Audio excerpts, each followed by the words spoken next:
We have such weirdness around sex, don't we? Where like, you couldn't possibly just be, using your body in this way, or you must either have some sort of trauma or you must hate it or whatever. But of course, like any job, it's boring some days, it's thrilling Right. other days. Welcome to the Multiamory podcast. I'm Jase. I'm Emily. And I'm Dedeker. We believe in looking to the future of relationships, not maintaining the status quo of the past. So whether you're monogamous, polyamorous, swinging, casually dating, or if you just do relationships differently, we see you and we're here for you. Forms I know I did, forcing me to form myself to fit. On this episode of the Multiamory podcast, we're joined by director Sophie Hyde to talk about their new sex-positive and sex work affirming film, Good Luck, Leo Grande. The entire movie is about the relationship between a retired teacher, played by Emma Thompson, who is amazing, and a sex worker played by Daryl McCormick. To be honest, this came across to us through our podcast network, and we were intrigued for two reasons. One, Emma Thompson's amazing. Two, we were curious, how are you going to deal with this subject matter? Are you going to do a good job with it? And to our delight, it is a beautifully crafted film. It's funny, it's vulnerable, and surprising how nuanced, lovable, and then ultimately human these two characters are portrayed. Unfortunately, Emily can't be with us this week because she is on an airplane right now. So she was unable to attend for this. So today we are extremely excited to welcome the director of the film on our show to talk about it. Sophie Hyde is an award-winning filmmaker of both narrative and documentary films. She is a founding member of a film collective called Closer Productions, and she lives and works in South Australia and makes provocative and intimate films and television. Sophie, thank you so much for joining us today. Oh, thank you. It's my pleasure. And so are you in Australia currently? I'm not. I'm in New York City, sitting in a hotel room. Nice. I see, traveling all around for this. That's right. Yeah. There are a lot of interesting themes that I want us to talk about on this episode. And I think to start out, let's just start with the biggest, most obvious one, which is talking about sex work. So in the film, it centers around the relationship between a woman and Leo Grande, this sex worker that she's hired. And now sex work is still hotly debated. People have a lot of strong feelings about it, makes a lot of people uncomfortable. And so I was just curious if we could start out with what inspired you to take on this project? What excited you about it in that area? I mean, firstly, I think it was just the initial concept of a woman who, was trying to have good sex for the first time in her life and had hired a sex worker. That was going to be played by Emma Thompson, of course. Like there was this combination. I'm really interested in intimacy and connection between people, and that being physical as well as emotional, And so the idea of two people in a room kind of going through that was one thing. I guess the layers of kind of professional intimacy that start to happen when it's somebody who's a sex worker, where it's their job. It's not a romantic sort of situation. It's somebody that's trying to achieve something, somebody that's trying to offer something. And there's a transactional sort of nature to it. But there's also the desire to be present and real with another person that can all be contained at the same time. That was very interesting to me. And I guess I've always been quite fascinated by all kinds of professional intimacy. And as a director, you deal with it a lot, right? Like it's part of what I do all the time and what actors do all the time as well. So sex workers, that seemed like a very similar and very familiar thing, It's like, how do you sit opposite somebody and see what it is that they want, even though they might not be saying exactly what they want? Or how do you navigate the weirdness that everyone brings into a room, particularly if it comes to their bodies and sex, as well as just the kind of dynamic of two individuals and what they bring into the room? So those things were fascinating to me. I, of course, then wanted to also work with and talk to people with lived experience of sex work. So we did loads of that and talked to people that came from really varied backgrounds and had a very different experience from each other, and also kind of found some similarities. And we found some people that became very significant consultants for us. And we read a lot of all of those things, of course, but they were creatively important to us in terms of sort of freeing us up to tell a very specific story about Leo, one single sex worker, one single man and his experience. Yeah, that's hard because you don't want to pigeonhole that story or ever try to make the claim of, oh yeah, this particular story of sex work that we're showing represents all sex workers and how they all approach their job and how they all feel about their job. In that process of consulting with actual sex workers for this project, was there anything that you learned that surprised you? That's a really great question. It's funny, I think, anytime that there is people that have been underrepresented or excluded from sort of being on screen a lot, then there is always this fear or this desire to kind of represent everybody that kind of happens. Or there's a feeling, I'm sure, from people that are sex workers of like, is this close to my story or is it far from my story? And I can imagine how that would feel. At the moment, we've seen so many stories about lawyers and doctors, and it's fine. Like, you can have the good ones, the bad ones, the kind of boring job, the thrilling, exciting, I'm the best at this job. But when you just have one and there's hardly been any on screen, it does feel like an added pressure. And we tried to free ourselves from that pressure a little bit. What surprised me, I think there's this, sex workers say like sex work is a really important thing to talk about, that it's a job. And that means that you do it for money. That doesn't mean it's the only reason you do it. It might be. You might go and you just really need the money and you do this. It might be that you also take pleasure in it or get other things back from it. Or it might be that it's threatening or dangerous or whatever. If people aren't being looked after. But I think that really sunk in for me the more I spoke to people, where I was like, oh, it's just not an intellectual idea. It's really important. And actually it made the film better, I think. I love that it's his job. He's trying to be really good at it, and he is really good at it. And he enjoys his job and he's well suited to it. But he also, at the end, he can have a transformational experience, but he walks away onto another job. And I loved that it wasn't a romantic story, that it could have significance between the two of them, but it wasn't like they're going to fall in love or he needs to be rescued or all these ideas. And that came a bit from those conversations. Yeah, that's fantastic. And that's something that I think I really appreciated about the film, was that we got to see the humanity of that and that it didn't fall into those tropes, like you were saying, that it wasn't just, and they have to fall in love, or he has to be like, oh, actually, now I don't need to do this anymore, or whatever it is. Exactly. It was kind of fun to play with the expectations of those tropes, I think, and the tropes of romantic comedy even, or any sex worker stuff we've ever seen. Yes, definitely. Yeah. And when you make that comparison to, all the shows we have about lawyers and doctors or police officers or whatever it is, that in those, you also have that mix of like, this person's just in it for the money and this person's really passionate. And most of our main characters in those shows are so passionate about their job as a lawyer or a doctor or whatever.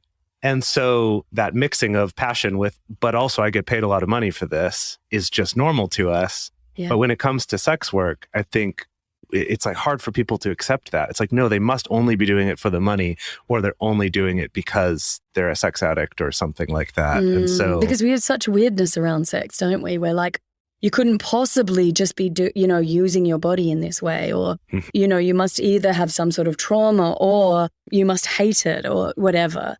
But of course, like any job, it's like it's boring some days, it's thrilling other days, it's a full gamut.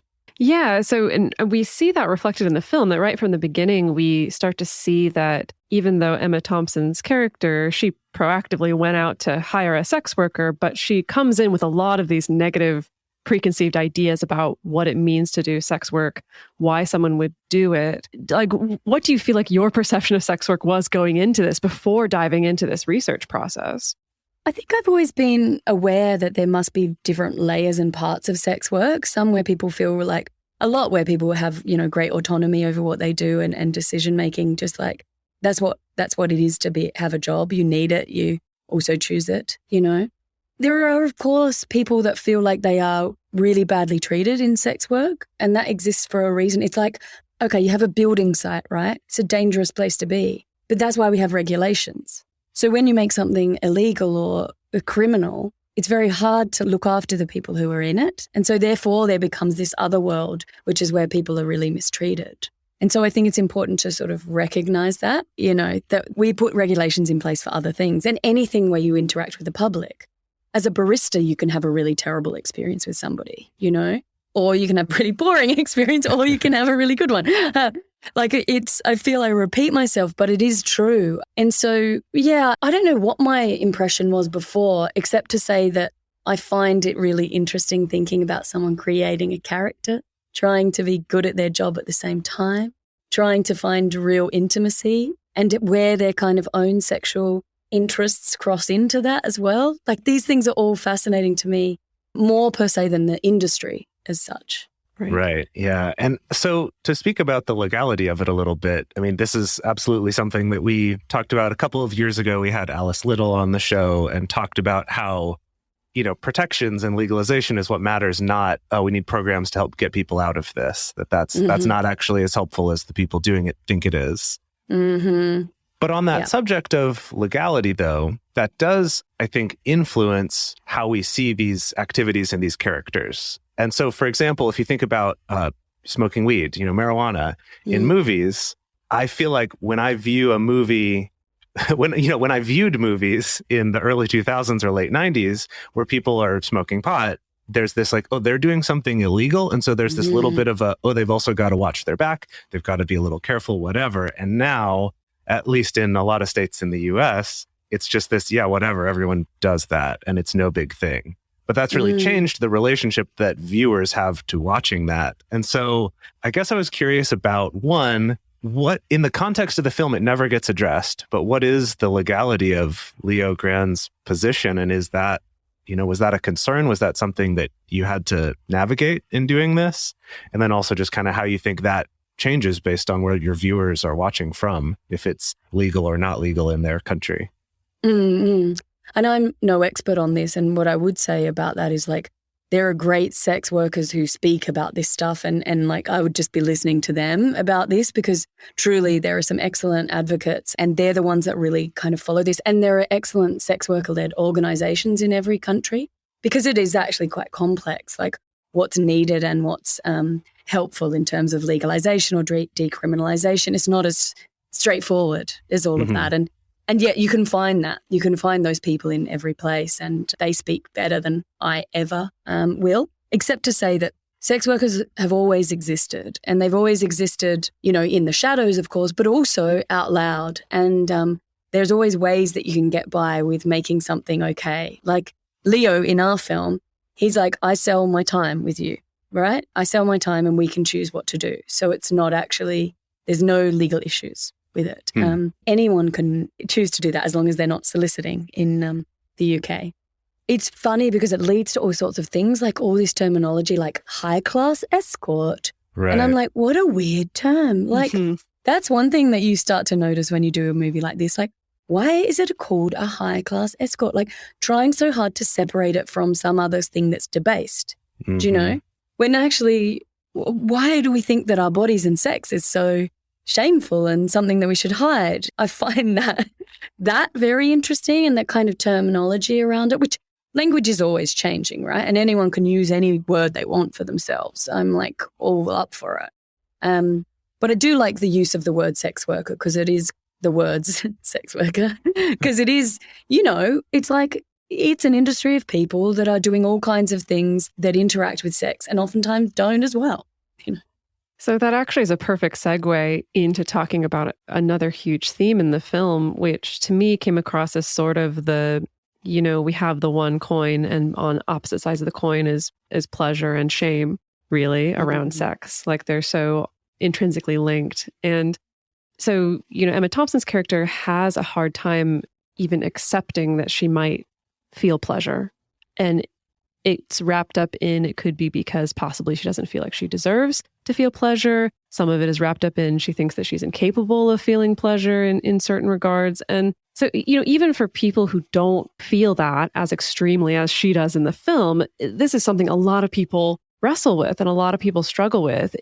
Based on my experience working with clients, I would even go so far to say is sometimes this area of sex is more controversial than even the sex worker topic. So I just want to open up this topic. Can you tell us more about your thoughts and like your approach in exploring the topic of pleasure in this film?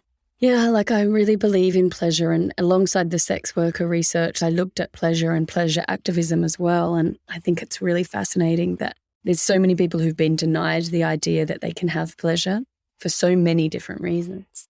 One thing that I'll come at this in an unusual way, which is that as a filmmaker, I spent a long time trying to work out how to write characters, and particularly female characters. And when I say that, I mean people raised as women, where there was this kind of idea of a kind of the hero's story, which was they have a character has a really strong want, and then there's a story about whether they get their want or their need, and, there's obstacles to it.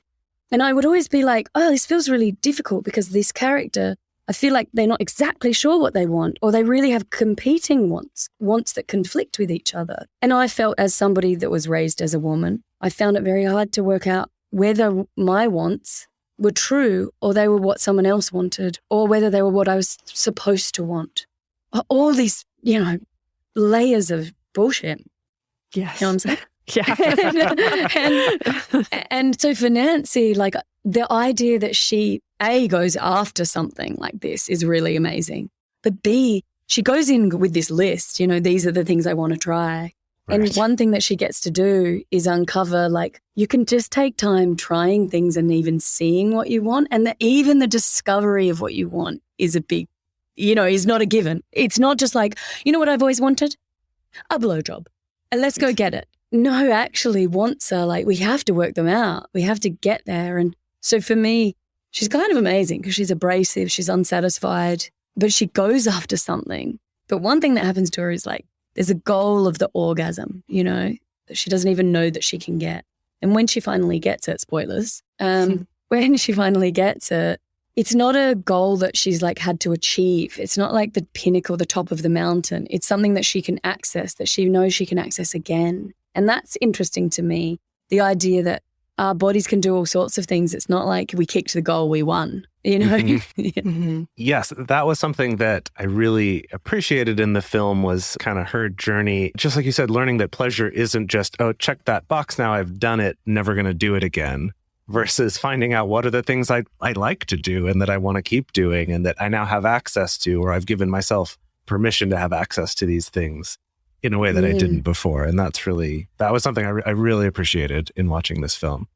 Isn't it funny how we have an idea about sex now as like how it's supposed to look is really clear to us? Like we've been raised, and even more so now maybe, of this idea of this is what sex looks like. This is how it should look. When we're doing it, we see ourselves doing it. Ugh.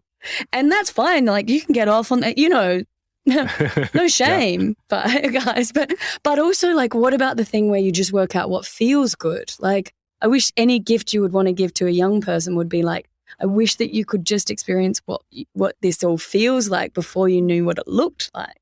Oh, wow. Gosh. You put that so well.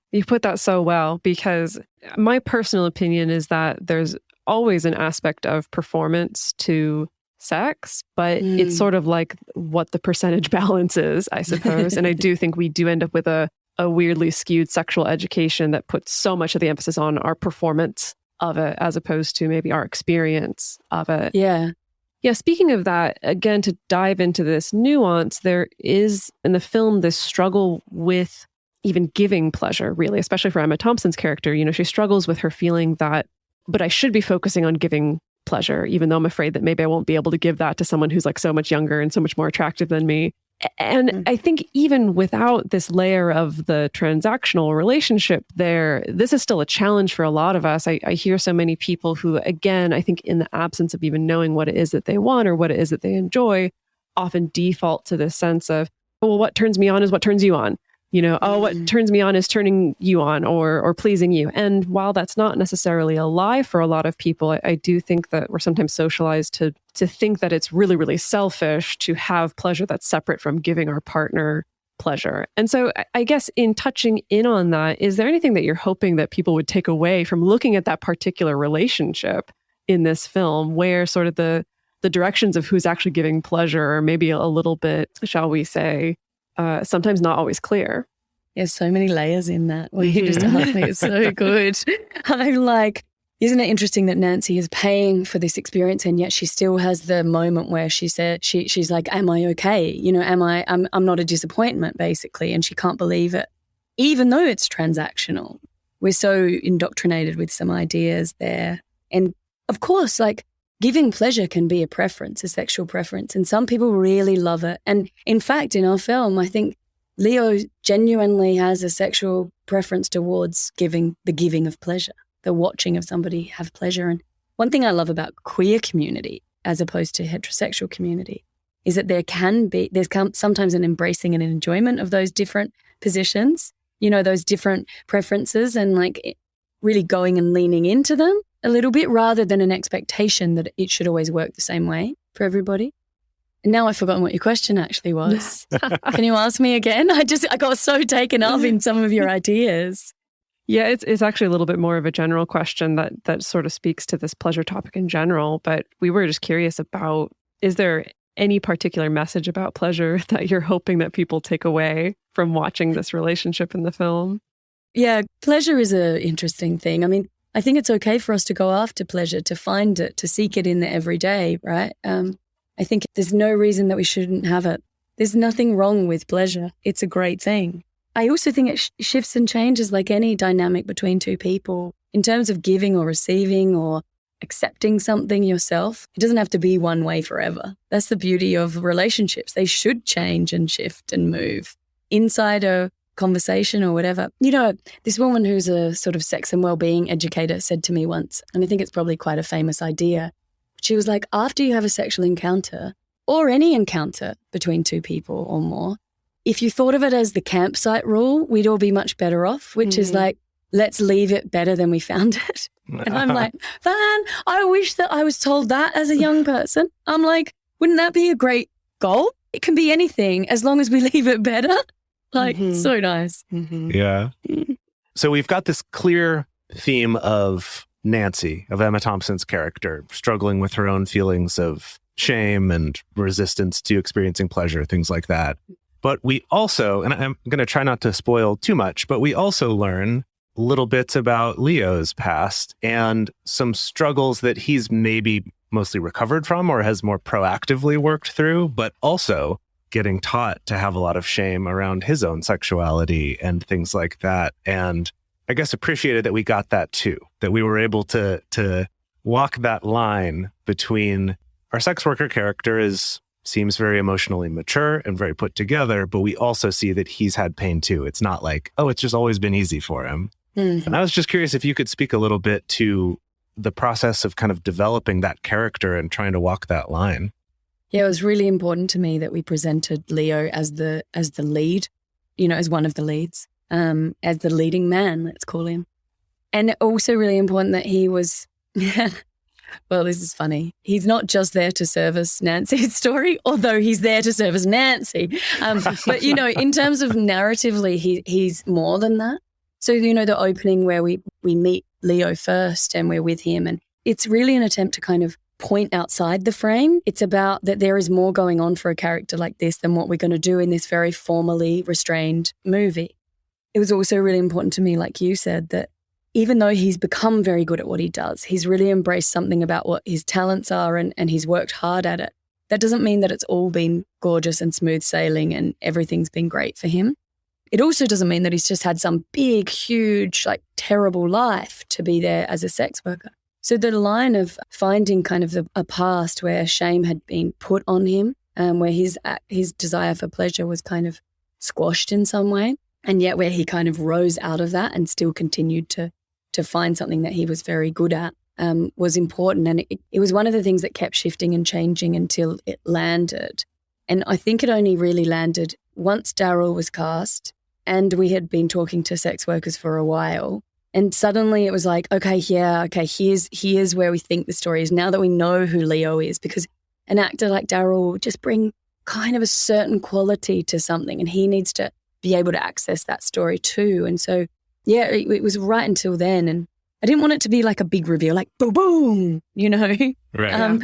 But it needed to feel real and present and connected to who he was as a character, like why he is who he is now. And kind of his mum, and he's like, well, let's not talk about it. That will give it too much away. Don't want to give too much away. Yeah. Exactly. Well, I do think it was important that, it's not like this huge big reveal. It's not like it doesn't take on this tone of like, oh, he's been a broken doll the whole time. Like at least the sense that I got was very much when he's talking about the difficult things from his past. It's like, it's still painful, but he's not broken. Like he's not completely unhealed or unrecovered. Like clearly there's some growth and resilience here instead of just being broken. I think of him as a character who's done a lot of work on himself. It's a weird thing to say, but someone who's really thought about how he is with people and what his own kind of baggage is. You know, he's done that. And I think there still is a lot of hurt inside that when something's happened to you at a young age, you know, that it sits with you, but doesn't mean that, you know, he hasn't been able to move forward from that. Before we go on to a couple more topics like consent and talking about how human these characters are, we want to take a quick break to talk about our sponsors for this show and some ways that you can support this show so that we can continue to keep this information coming to everyone out there for free. So please take a moment, check those out. And if any seem interesting to you, go follow the links because that directly helps us. So I want to talk about consent. And I actually want to cut to, this gets explored in the story quite a bit, but I want to start with talking about on set and managing consent of the actors and the crew and everyone themselves. And I know that this is something that in the entertainment industry is relatively new, right? Like past 5 years. And I know for myself in the past 5 years, I suddenly know 6 intimacy coordinators for friends who weren't intimacy coordinators before, you know? So like there's been an acknowledgement that there is a real need to be very mindful and very intentional and very careful when we're throwing real human people into situations where they're performing sex or getting very, very intimate with each other. And so I suppose when you read a script like this and you're starting to get into pre-production for this process, it's like, where do you even begin knowing the content of what this story is going to be like and what kind of, you know, situations you're throwing your actors into? Yeah, great question. Yeah, I mean, I love the rise of the intimacy coordinator. I think it's brilliant. I think there's been such an abuse of power so often in our industry. And I think that actors can feel like they can, you know, be really clear about their boundaries now is just going to make better and better work. And we've already seen it. You know, the shows that are using great intimacy coordinators in the films are just making the most beautiful work. And I think that's because as a director, you get to say, truly, this is what I want. And that actors get to say, this is what my boundaries are for real, and no one's upset about it, but you work out where the two marry and meet. And suddenly it's like, fantastic. There's none of that weird tiptoeing around everything that happens, you know? I guess there are some directors who would just point, you know, take your top off, do this or whatever. And there are some who are like afraid to ask for that, you know, the whole gamut of that. We didn't actually use a intimacy coordinator for this project. We talked to an amazing one, and I think we embody lots of the ideas of intimacy coordinators actually in our process too. I knew that Emma, whatever she wanted to do, she was going to be strong about and sure about, and she's at a point where she can be really clear about that. So I didn't have any concerns about that. But I at first was really keen to make sure that when Daryl was consenting to whatever we were doing, it wasn't just the consent of, I'm in the room with Dame Emma Thompson and she wants me to do it. I feel like that makes it more complicated. Yeah. It is. And that's, I know, having been on the actor's side, you do those mental gymnastics, right? Of, well, I'm not really comfortable with taking my top off in this situation or having this person touch me in this situation, but this is the job and they could replace me at any moment. And if things go awry, I could just be out on the street, right? And especially if Emma Thompson's in the room staring at me, that it really changes the way that you calculate those things. Exactly. And sometimes it's just like that to please a director. You're acutely aware as a director too, like, are they just saying yes to me because they want to please me? And so that conversation about consent was constant. It wasn't just like, here's the question, there's the answer. It was like, is this for sure what we want to do? And I had to trust that Daryl was an adult as well, a professional adult who could make these decisions as long as I was asking enough and asking in the right way. And he felt like he was in control just as much as we did, you know? And I don't like it as well when people treat actors not like they're grown-ups, you know, where it's like, he won't want to do this in a few weeks, or oftentimes it would be with women, you know.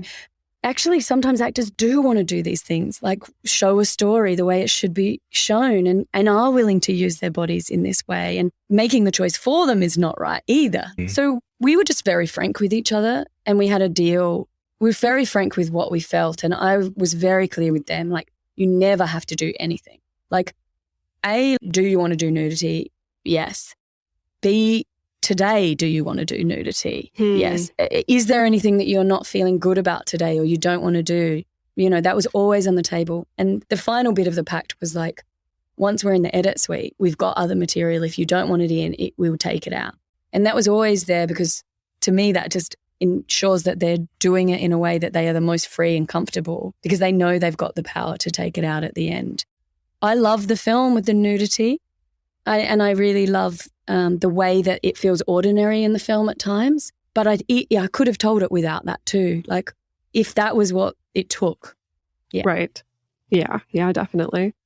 So now on the subject of consent, not just in real life with the actors, but how it's portrayed in the film, something that really struck me right in our first scene with the two of them was how smoothly Daryl's character, Leo, navigates consent with Nancy. Especially in that first interaction, we see him check in with her a lot. He keeps kind of checking in throughout the process, but he does it in a way that feels sexy and confident and natural. So first, I just want to say, bravo, well done. I love that we have some examples of, look, here's actual consent happening instead of the movie thing of like, oh, as soon as these two characters realize they're into each other, nothing gets said and it's all just music and they're moving around and we see all these close-up shots of legs and toes and whatever. And we don't see any of that negotiation. So first of all, I love that. I love that we're getting some more examples of realistic, sexy, confident consent conversations happening. And then part of that, though, is that, you know, the backbone of consent is in explicit communication. But in reality, a lot of it also comes down to the nonverbal cues. You know, Emma Thompson and Daryl McCormack do that so well in the scene.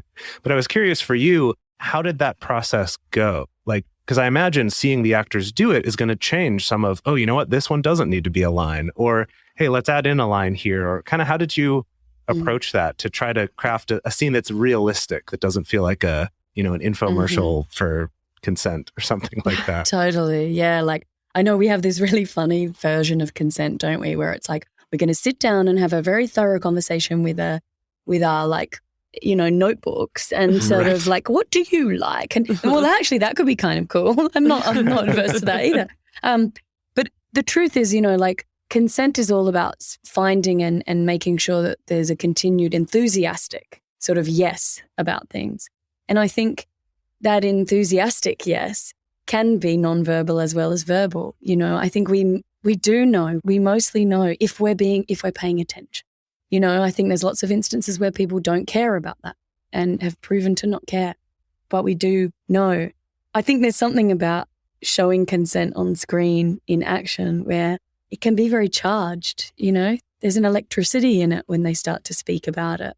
And what I love about this story in the end is that it's not just Leo who leads Nancy through a kind of consent process, and also, you know, just that's because he's good at it. He's good at what he does. But he shows how to do that, and she takes it up and she does it as well. So later she's like, can you take your top off? I mean, she's paid him, remember? So some people will be like, I can have whatever I want. But she even does it.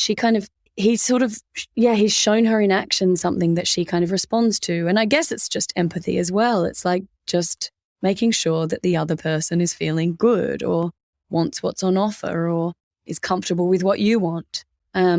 We didn't actually talk a humongous amount about consent. It's really important to me. I've made a couple of things that were deeply about consent.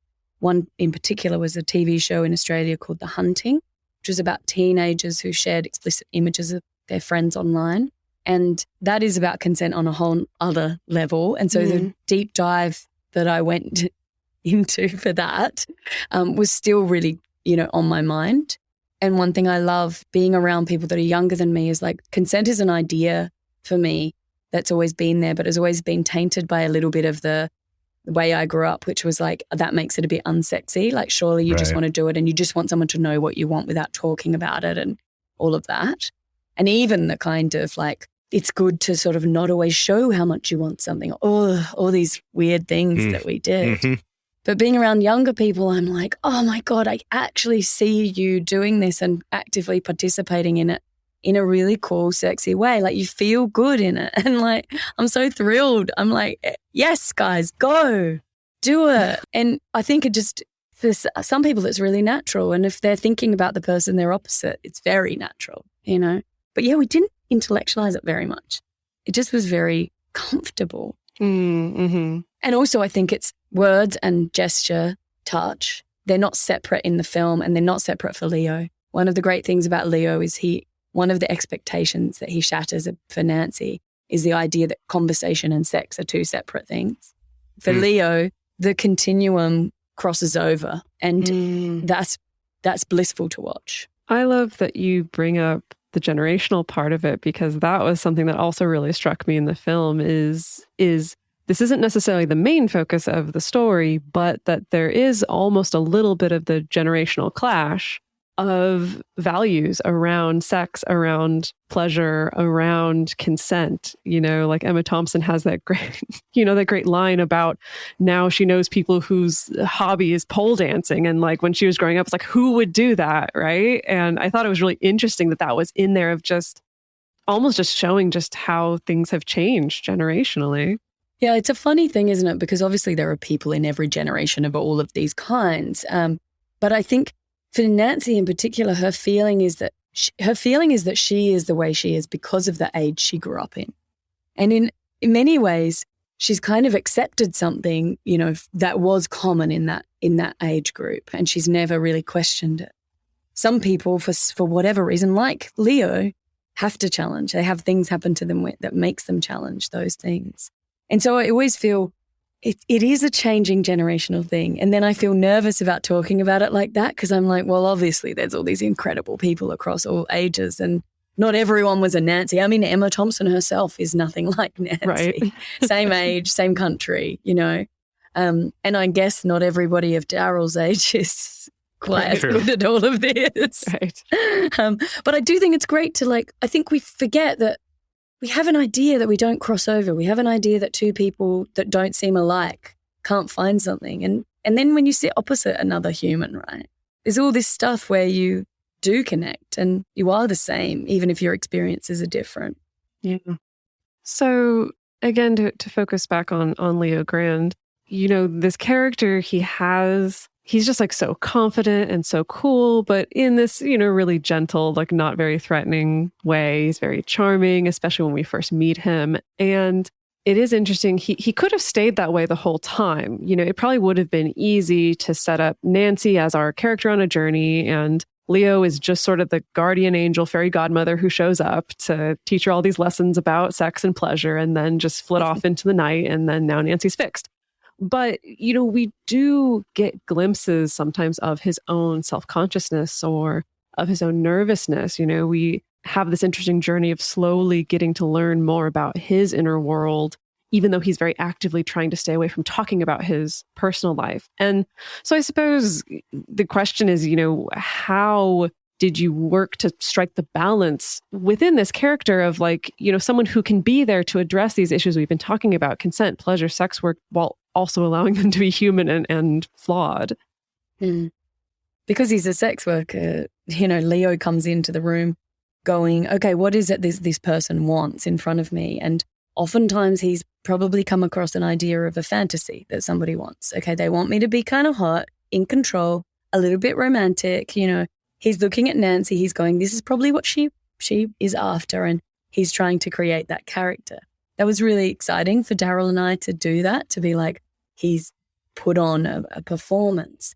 But I love the moment when she first goes into the bathroom and he's like, do I take my top off? How do I get good? How am I going to show how I am? Yeah, and I love that. We kind of played up to that a lot because it was in that moment, he is got, you could send him off to show something else about him from outside, a message from somebody or, I don't know, something dark or whatever. But to have him be so relatable, it's is this sexy? Would she want me in my knickers? That just kind of, I start to see, there's a guy under here who's trying to be good at this. That's very pleasurable for me. And then I suppose there are times where Leo as a character can't help but step in when he believes something as well. There are moments in the film where Nancy's saying something that Leo doesn't agree with, and instead of just sticking to the fantasy, he just can't help but challenge her. And that's an enjoyable thing to watch as well, I think. There's this documentary theorist, Trinity Minha. She says, you can't put everything in the frame. You have to point to outside the frame. And in a story like this, with a character like Leo, where you're not going to go to his house, you're not going to go out and find out all these things about him. You have to suggest that there's more. Daryl and I talked a lot about what's going on inside Leo's head when he comes in. What does he expect that she wants? When she says to him, I've never touched someone like you before. He's like, someone like me? What does she mean? And he's always trying to work that stuff out. And he would have been in so many different situations, I think, in that moment, where he's been chosen for a particular reason, whatever reason that is, and trying to work out where that comes from. So I found that exciting. And we do reveal a little bit about his past, but we don't reveal much about his current life. And I think a lot of people will have different thoughts going on in their heads and different versions of him. But we do a little weird costuming thing, right, where he begins and he's got this yellow beanie on. The first shot, he's wearing the yellow beanie, and he's got his work uniform on, his gorgeous outfit, Leo Grande outfit. But he takes the beanie off in the very first shot. And that was in some ways just an attempt by me to, rather than have him have a skateboard or have him have a paintbrush or something, it was there is another person here that he's coming into the room as a character. Remember that he's coming in as a character. And when he comes back later, where he comes back on his own terms and for the fourth meeting, spoilers, he's in his own clothes. He's not in his kind of Leo Grande clothes. Right. Yeah. Yeah. That changes throughout the film in those different scenes. So that idea that you just mentioned of him kind of pushing back sometimes on certain things that she says, that was also really interesting, kind of going back to the consent thing. But there's that idea of oh, the mood's ruined now, right? That we tend to have this thing of oh, I don't want to say anything that's going to ruin the mood. And that both of them throughout the film do things that ruin the mood, but then they're able to get it back. It's we're staying present enough with each other that we can have a more authentic connection because we're willing to push each other a little bit. Yeah, it actually gets better, right? Right. Every time Leo doesn't just play the fantasy. Every time he says something that's true, that, he's oh, I killed the mood. And she's I didn't think there was one. It actually goes further. It gets deeper. And it works, it's true that the more authentic we are with each other, the better those connections are. And that's not in conflict with, I've got my boundaries, I'm not going to tell you about my whole life. Being authentic is different from revealing everything, So I think every time he makes a mistake, I think it works better, what they're going through. And from a filmmaking perspective, it also strikes me because I think at the beginning of the film, you don't necessarily realize, oh, we're mostly going to be in this hotel room for most of the film, and so it's I think as a viewer, we're kind of trained, oh, I'm watching this sort of sexy scene. It's interesting and arousing, but then someone makes a mistake and the mood is ruined, and then we're going to cut to something else, right? That's the end of the scene. That was the end of the interaction. Then we're moving on. But no, we're staying and riding that wave of even when the conversation gets awkward and uncomfortable, we work through it and then we kind of come back to the mood and come back to the sexiness and come back to the pleasure, and then something else happens. And I think that really struck me as, to be quite honest, maybe even a more realistic depiction of what happens with sex and with negotiating sex, is that it's not always, like Jase said, we're into each other, the clothes come off, the music swells, and then we're done in the weird L-shaped sheet thing, So I guess I do want to touch on that for you as a filmmaker. I don't know,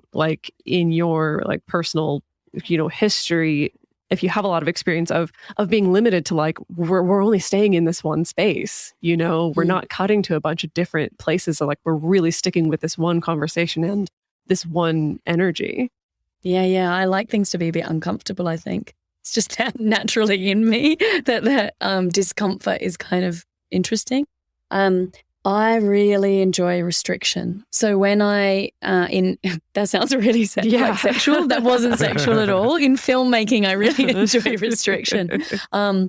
When I first heard this and I knew it was going to be in one room, I found that really exciting. I was like, yes, all I want to do is be with these two people and go further and further and further, thrilling.